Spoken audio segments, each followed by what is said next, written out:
Chapter 1. The body hit the windshield and flew up over the roof of the two-door sedan before hurtling to the pavement. For Sybil Geisler, it all happened in slow motion, as if in a movie where the director decided to show every horrific detail for the audience's pleasure. But this was no movie, and she found no pleasure in what had just happened. Sybil screamed and hit the brakes, but it was too late. The windshield was shattered into a million pieces.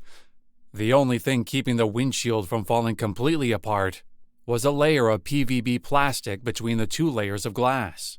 Without that plastic, the glass would have shredded Sybil's face and body. She gripped the steering wheel tightly, her entire body shaking from shock. She was sure it was a man, not an animal, even though there were signs on the road to watch out for deer.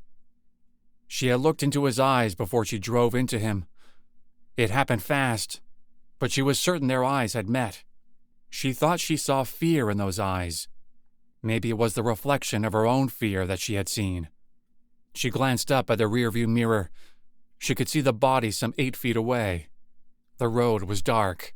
There was nothing on either side of her but dense forest. The only thing illuminating the space were the sedan's headlights and rear lights. A red glow fell on the crumpled body behind the sedan. She suddenly thought of Aaron. It's his fault this happened, she thought. Aaron Kinley was her boyfriend, ex-boyfriend now. They were high school sweethearts. But when she got into Cornell University and he into Hunter College, they decided to keep their relationship long distance. It worked the first year. They saw each other every weekend. He did most of the driving to her campus. Occasionally, she would do the same to his. It felt like their love had gotten stronger while they were apart. They sent messages to each other all day. They sent photos of what they were up to. Before going to bed, they kissed each other goodnight over their video chats. Sybil was sure that once they were done with school, they would be reunited for good. They would move in together and start looking for work. Once they were established in their respective careers, they would begin the next chapter of their lives. They talked about traveling together since they were teenagers. The only trips they'd managed to go on was to Mexico and Hawaii. The first was during spring break, and the second was for a family wedding. They both had grown up in lower middle-class families. Her dad worked in a factory, while her mom stayed home and took care of Sybil and her 2 younger siblings. Aaron and his sister were raised by a single mother. His dad had left when Aaron was not even 4. Money was tight in both families, but they never felt like they were poor. Everyone around them was in the same position. They were grinding and hustling each day just to survive. Sybil and Aaron had vowed that they would leave their circumstances behind and make something of themselves. They would get a post-secondary education, something no one in their families had gotten before. This would open doors, allowing them to have better lives than their parents. Sybil believed that would happen because Aaron told her each time that they were together that it would.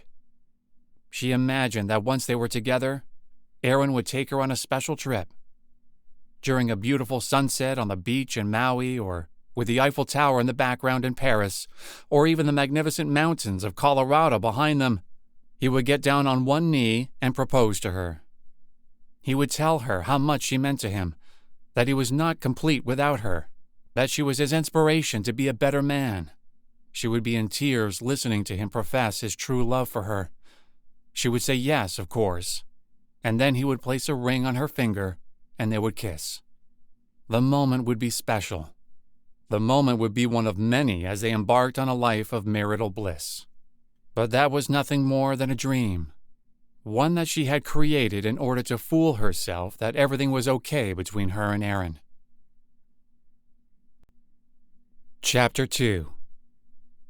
The cracks had begun to appear during the summer after their first year in college. Aaron was distant. He no longer talked about leaving the town they had grown up in. He said he was worried about his mother, and that if he left, who would take care of her and his sister? At the time, Sybil had thought it was admirable. He was taking responsibility as a brother and as a son. But she didn't know until later why he was acting this way. Aaron had failed his freshman year. He was too proud to tell her he did. Instead, he kept the charade going whenever they met during those weekends together. He kept promising her they would move to a big city and start a family. Sybil would have forgiven him for his lies. It didn't matter whether he was a college grad or not. What mattered to her was that they loved each other and supported each other. It was then that Aaron told her that he cheated on her. Not once, but with numerous girls from college. Once he realized he couldn't keep up with the curriculum, he decided to drown his sorrows by drinking, partying, and sleeping around. He felt like a failure, like he let himself down and let her down. She was always too good for him. She was smart, and she actually had a chance to make something of herself. He would only bring her down. Sybil was heartbroken. She had trusted him, and instead of being honest with her, he had lied to her about everything, even during those times they'd been intimate. That, more than anything else, hurt her deeply. She felt used. While he was whoring with his classmates, she had been loyal to him. Never once did she think about someone else other than him. The betrayal was too much for her. After he had finished confessing, she yelled and cursed, and she threw whatever object was near her. He didn't fight back. He knew what he'd done was wrong. Nothing he could say could change that. She then stormed out of the apartment he'd been renting with a roommate and was on her way back to her campus when she'd run over the man on the road. Her anger toward Aaron had blinded her. It didn't help that she'd been crying throughout the drive. This is not Aaron's fault, she thought, feeling a moment of clarity. I hit that man. She glanced again at the rearview mirror. The man had not moved an inch. She debated driving away. I can't do that, she scolded herself. How far would I go with a shattered windshield before someone realized something was wrong? She knew she had to help him. What if I killed him? That thought shook her to the core. She suddenly felt like she was suffocating. She rolled the window down. The air was hot and stuffy, and it only made her feel worse. She took a deep breath and got out. She slowly made her way over to the man. He was shirtless, lying face down on his stomach, his bare back pale in the moonlight. He was wearing no shoes either. The soles of his feet were covered in dirt. His arms were toned and muscular, but they were battered and bruised. Probably from the fall, she thought. There was blood on the ground. She couldn't tell if it was from his face or from somewhere else on his body. She knelt to get a closer look. His eyes were closed. His hair was disheveled, but he was clean-shaven. Something glistened from the back of his head. She got up and walked around to the man's other side. She knelt again and looked closely. There was a large wound at the crown of the skull. Blood had caked his hair. Did I do that? She thought. She was driving close to 50 miles per hour when she'd hit him. She knew this part of the road would be empty, so that's why she'd taken it. She was so torn by what Aaron had done that she wanted to get to her dorm fast and cry her heart out.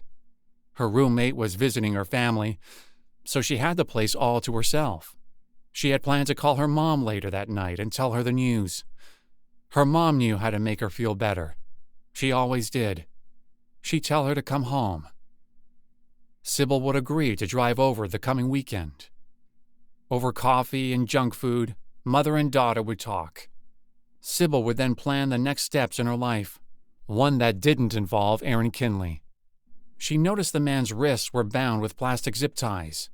Who is he? She wondered. And why is he restrained? She stared at his body, hoping to see any signs of breathing. There were none.